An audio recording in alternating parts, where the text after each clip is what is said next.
Өте қолжетімді заттардан жасалатын, дәмді, жұмсақ, тез ысылатын пирог жасаймыз. Бізге зебра пирогын істеу үшін керек заттар: бірінші 3 жұмыртқа, 150 грамм айран, 100 грамм сұйық май, 100 грамм шекер, 50 грамм какао, 5 миллиграмм ванилин, 10 миллиграмм разрыхтитель және алдын ала електен өткізген 150 грамм ұн керек. Бірінші салынған 3 жұмыртқамды айналдырамыз, жақсылап. Одан соң шекерімізді саламыз. Шекер ерігенше араластырамыз.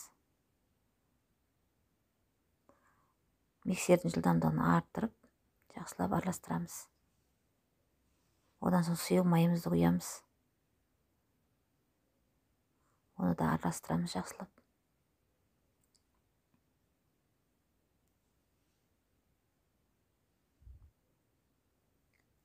Майымыз араласып болғаннан кейін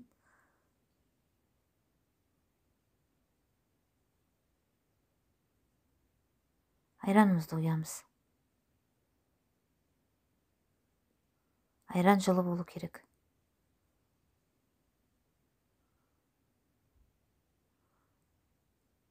Разрыхтитель саламыз. Ванилин саламыз. Жақсылап араластырамыз.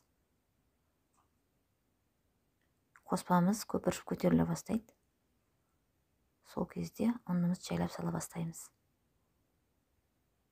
Сөйтіп, бір келкі болғанша жақсылап араластырамыз. Ұнды азаздан қосамыз. Осындай қоймалжың болады. Сметана сияқты. Осы тестаны екіге бөлеміз де, екінші ыдысқа бөлеміз жарсын, сөйтіп, екінші ыдысқа какао қосамыз. Екіге бөліп алдым, бірдей қылып, екінші жартысына мен 50 грамм какаоымды қосам.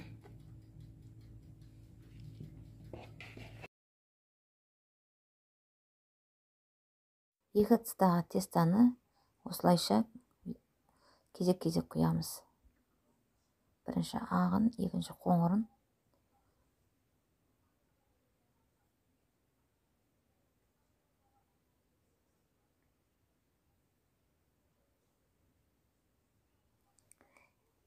Екі тестаны кезек-кезек құйып болғаннан кейін таяқшаның көмегімен ішке және сыртқа қарай сызып, осындай формаға келтіреміз. Енді 180 градуста қызып тұрған дайын пешке 20 минутқа пісіріп аламыз. Міне зебра пирогымыз пісті. Міне пирогымызды кесіп көреміз қазір.